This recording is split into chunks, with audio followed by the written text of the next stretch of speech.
السلام علیکم ورحمۃ اللہ وبرکاتہ۔ الحمدللہ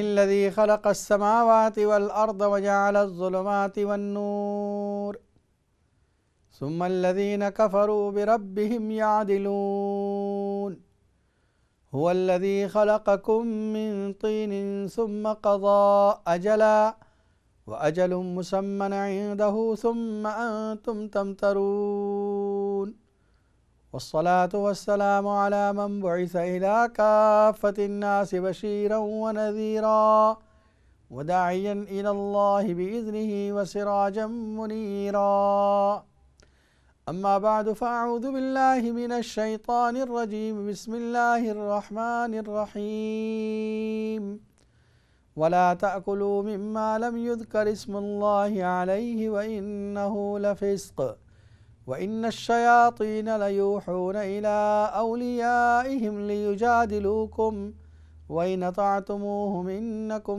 لمشركون صدق الله العظيم۔ ناظرین کرام، اس وقت آپ دیکھ رہے ہیں اقرا ٹی وی پر لائیو Q&A کا پروگرام۔ مفتی محمد اشفاق آپ کی خدمت میں حاضر ہیں۔ یہ پروگرام منڈے ٹو فرائیڈے اسی وقت نشر ہوتا ہے۔ پروگرام کی ترتیب سے بھی آپ واقف ہیں کہ کسی موضوع پر شروع میں گفتگو ہوتی ہے، بعد میں آپ کی لائیو کالوں کا سلسلہ جاری کیا جاتا ہے۔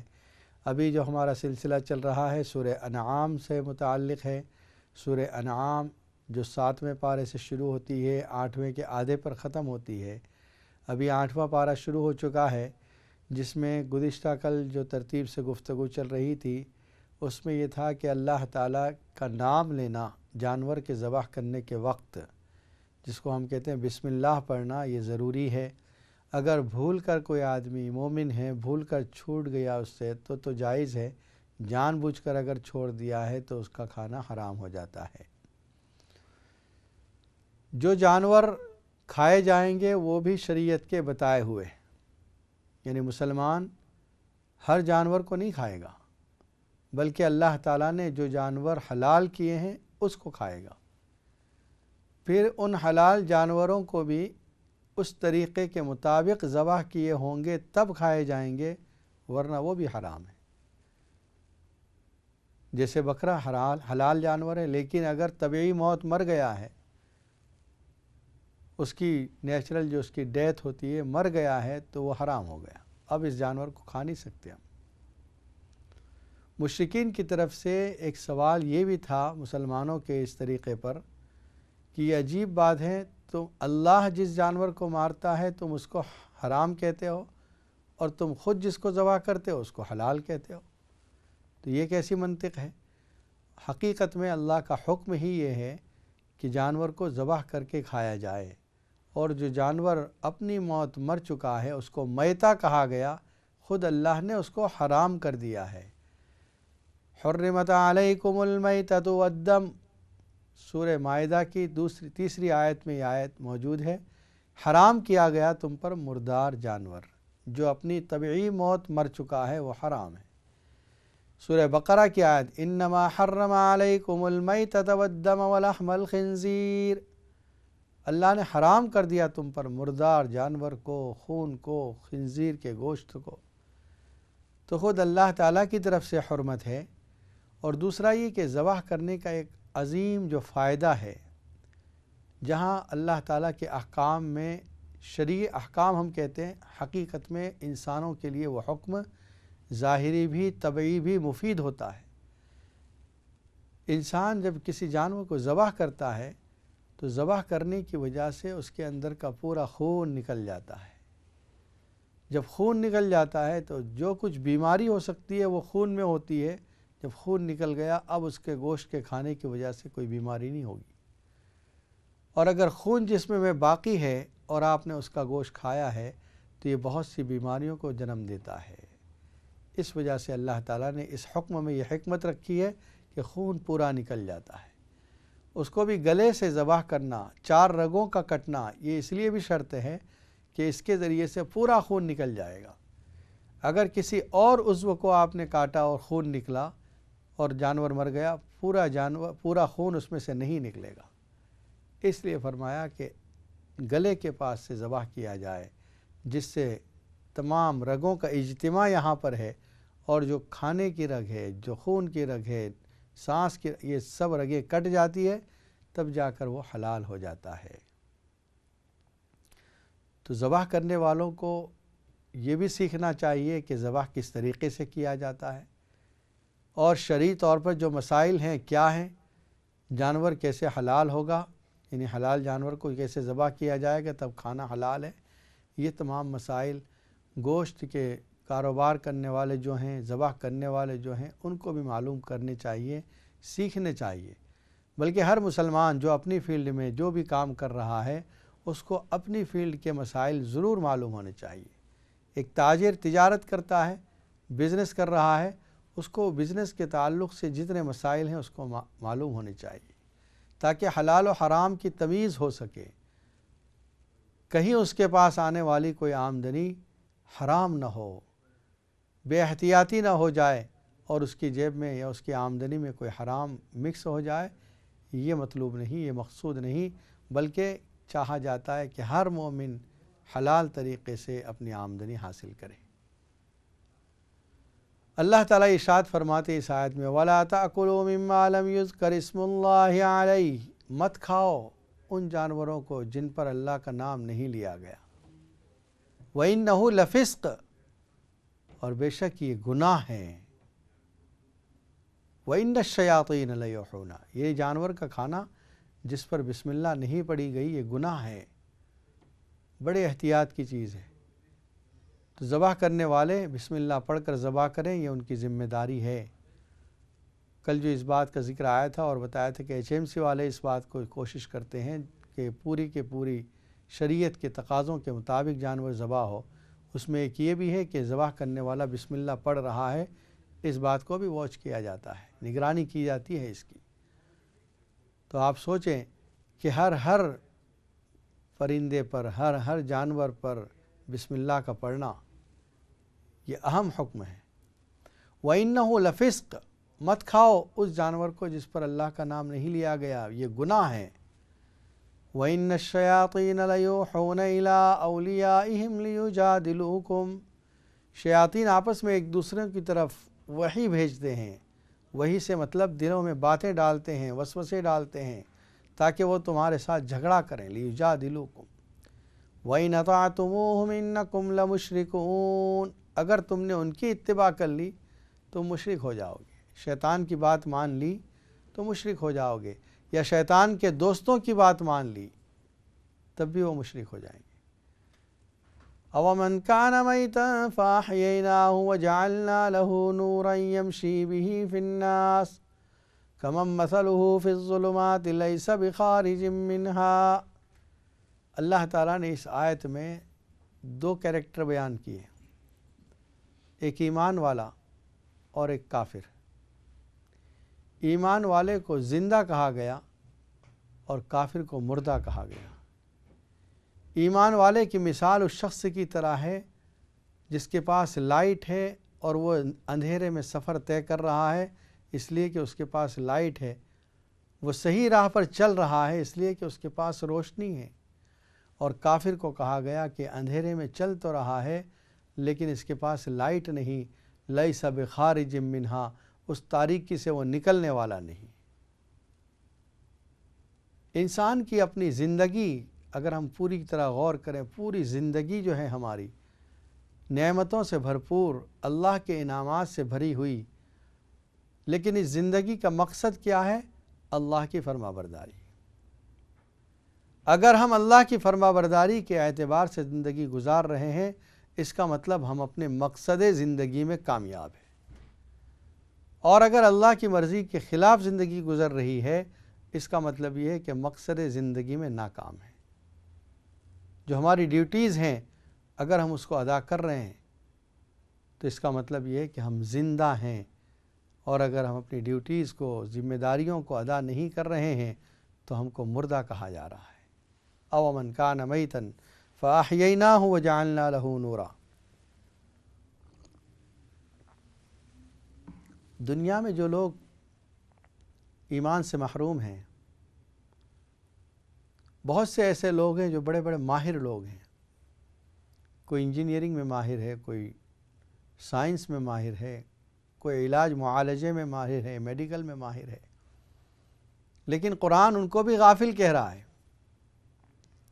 یعلمون ظاہرا من الحیات الدنیا وہم عن الآخرۃ ہم غافلون۔ یہ لوگ دنیا کی زندگی کے ظاہر کو دیکھ رہے ہیں۔ یعلمون ظاہرا من الحیات الدنیا، وہ بھی من تبعیض کا، کہ دنیا کی زندگی کے بھی کچھ حصے کو انہوں نے دیکھ لیا ہے، کچھ ان کو علم حاصل ہو گیا، لیکن حقیقت میں آخرت سے وہ غافل ہیں، تو یہ بھی مردہ کے برابر ہے۔ اللہ کے یہاں ان کی بھی حیثیت اسی طرح ہے، مقام جیسے وہ کافروں کا کہ وہ مردہ ہیں، ظاہر کے اعتبار سے ماہر کہے جا رہے ہیں، ظاہر کے اعتبار سے سمجھدار اور ہوشیار کہے جا رہے ہیں، لیکن اللہ کے یہاں پر آخرت کے اعتبار سے ان کا شمار غافلوں میں ہے۔ بہت سے ماہر ایسے نظر آئیں گے، اور مسلمانوں کے اندر بھی بہت سے وہ لوگ ہیں جو دین کی بڑی بڑی باتیں کرتے ہیں، دین کے جاننے کے بڑے بڑے دعوے کرتے ہیں، لیکن عملی زندگی میں فرائض سے بھی محروم ہیں۔ جو اللہ نے ذمہ داریاں دی ہے، فرض جس کے بغیر کوئی مومن نہیں ہو سکتا، ایسی چیزوں سے، ایسی عبادتوں سے بھی وہ دور ہیں، اور اپنے آپ کو دعویٰ کرتے ہیں ہمیں تو دین کا بڑا علم ہے، ہم نے یہ کتابیں پڑھ لی، ہم نے یہ کتابیں پڑھ لی۔ سوچئے، قرآن کہہ رہا ہے اَوَمَنْ كَانَ مَيْتًا فَأَحْيَيْنَاهُ وَجَعَلْنَا لَهُ نُورًا، وہ شخص جو مردہ تھا، فَأَحْيَيْنَاهُ، ہم نے اس کو زندہ کر دیا، وَجَعَلْنَا لَهُ نُورًا، اور ہم نے اس کو ایک نور دے دیا، یمشی بہ فی الناس، جو جس کے ذریعے وہ لوگوں میں چل رہا ہے، کَمَن مَثَلُهُ فِی الظُّلُمَاتِ لَیْسَ بِخَارِجٍ مِّنْهَا، کیا وہ اس آدمی کی طرح ہو سکتا ہے جو تاریکیوں میں ہے، جس سے وہ نکلنے والا نہیں، اس لیے کہ اس کے پاس لائٹ نہیں۔ كَذَلِكَ زُيِّنَ لِلْمُسْرِفِينَ مَا كَانُوا يَعْمَلُونَ، اللہ تعالیٰ نے مسرفین و کافرین کے لیے اس طرح ان کے اعمال کو مزین کر دیا ہے، وہ سمجھ رہے ہیں کہ ہم بڑے اچھے اعمال کر رہے ہیں، لیکن حقیقت میں وہ خسارے اور گھاٹے میں ہیں۔ سورہ کہف جس کی تلاوت ہم ہر جمعے کو کرتے ہیں، اللہ تعالیٰ اس میں ارشاد فرماتے آخری رکوع میں قُلْ هَلْ نُنَبِّئُكُمْ بِالْأَخْسَرِينَ أَعْمَالًا، اے پیغمبر صلی اللہ علیہ وسلم فرما دیجئے میں تم کو بتلاؤں اعمال کے اعتبار سے سب سے زیادہ خسارے اور گھاٹے میں، لاس میں کون ہیں؟ الَّذِينَ ضَلَّ سَعْيُهُمْ فِي الْحَيَاةِ الدُّنْيَا، وہ لوگ جن کی دنیا کی زندگی میں ان کی کوششیں بیکار ہو گئیں، وَهُمْ يَحْسَبُونَ أَنَّهُمْ يُحْسِنُونَ صُنْعًا، اور وہ یہ خیال کر رہے تھے کہ ہم نے تو بڑے کام کیے ہیں، بڑی نیکیاں جمع کی ہے، ہم نے فلاں کام کر دیے ہیں، لیکن حقیقت کے اعتبار سے کچھ نہیں، یعنی وہ زیرو پر ہیں اور اپنے آپ کو بڑے مالدار سمجھ رہے ہیں، آخرت کے اعتبار سے وہ زیرو ہیں۔ یہ ہے خسارہ اعمال، کہ انسان اپنے اعمال کو بڑا سمجھے، اچھا سمجھے، اور حقیقت میں اس کے اعمال جہنم میں لے جانے والے ہوں۔ نوراً یمشی بہ فی الناس،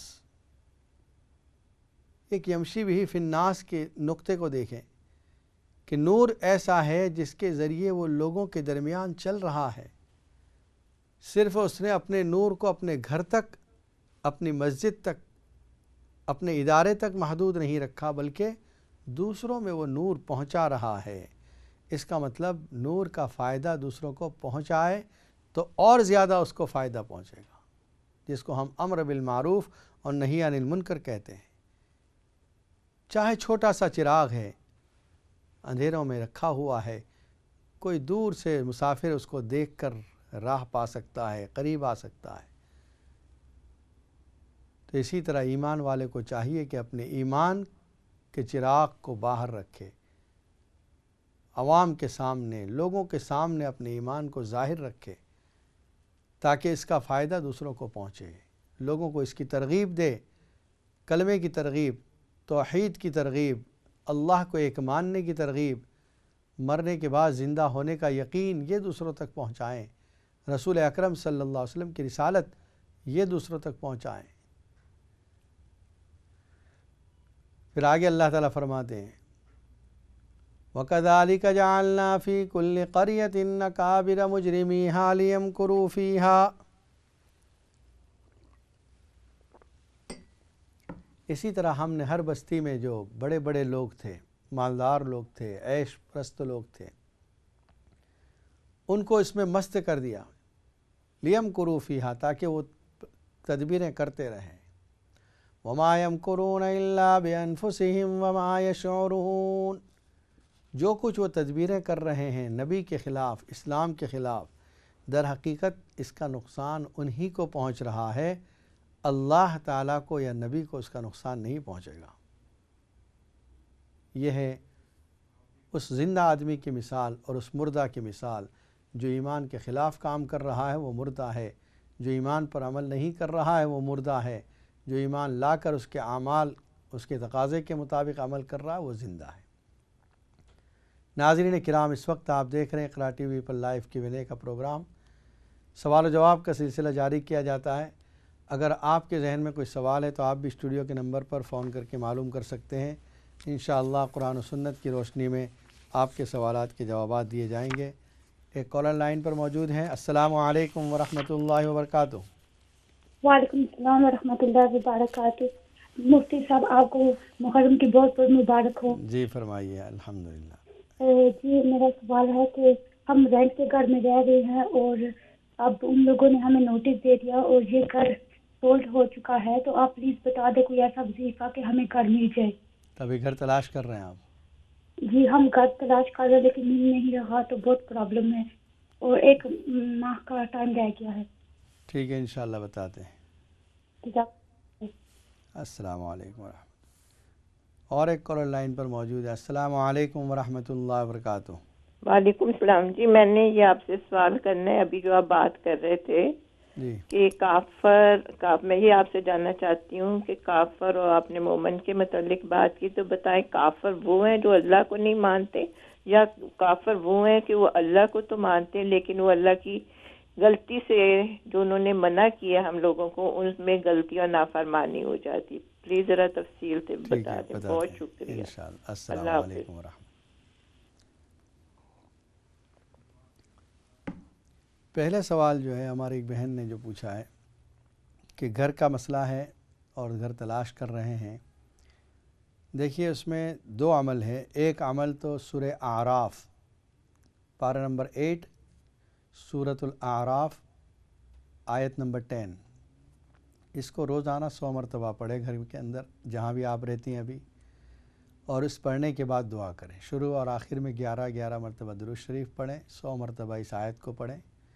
وَلَقَدْ مَكَّنَّاكُمْ فِي الْأَرْضِ وَجَعَلْنَا لَكُمْ فِيهَا مَعَائِشَ قَلِيلًا مَا تَشْكُرُونَ، یہ آیت ہے۔ اور دوسرا سورہ یوسف میں جہاں 13واں پارہ 13th پارہ شروع ہوتا ہے، پہلے رکوع میں یہ آیت ہے وَكَذَلِكَ مَكَّنَّا لِيُوسُفَ فِي الْأَرْضِ يَتَبَوَّأُ مِنْهَا حَيْثُ يَشَاءُ۔ بس اس آیت کو روزانہ 100 مرتبہ پڑھیں، شروع میں آخر میں 11 مرتبہ درود شریف پڑھیں اور پھر دعا کریں۔ تو چاہے صبح میں ایک عمل کریں، شام میں دوسرا عمل کر لیں، اس طریقے سے تو اللہ تعالیٰ بہت جلد آپ کے لیے گھر کے مسئلے کو آسان فرمائے گا۔ ہماری بہن نے جو یہ پوچھا ہے کافر کسے کہتے ہیں؟ دیکھیے اللہ کو انکار کرنے والا اس کو کافر کہتے ہیں۔ لفظ کافر دراصل کفر یکفر کے معنی چھپانا۔ قرآن مجید میں کسان کی مثال دیتے ہوئے بھی کہا کفار، اس لیے کہ وہ دانے کو زمین کے اندر مٹی میں چھپا دیتا ہے۔ تو کافر اپنے ایمان کو دل میں چھپائے ہوئے ہے، ظاہر نہیں کر رہا ہے، اس وجہ سے اس کو کافر کہا گیا۔ ایک ہوتا ہے مشرک جس کو اللہ کے ہونے کا تو یقین ہے لیکن اللہ کے ساتھ کسی اور کو بھی پارٹنر کہتا ہے، تو وہ مشرک کہا جاتا ہے۔ مکہ والے زیادہ تر مشرکین تھے، کچھ ان میں وہ تھے جو اللہ کا انکار کرتے تھے، باقی مشرک تھے۔ تو ہمارے زمانے میں آج کل جو ہیں یہ دونوں قسم کے لوگ موجود ہیں، مشرکین بھی بہت ہیں، کافرین بھی بہت ہیں، جن کو ہم ایتھیسٹ کہہ سکتے ہیں، وہ کافر ہیں۔ انشاءاللہ بریک کے بعد سوال و جواب کا سلسلہ جاری رہے گا. دیکھتے رہیں پروگرام. السلام علیکم ورحمۃ اللہ وبرکاتہ.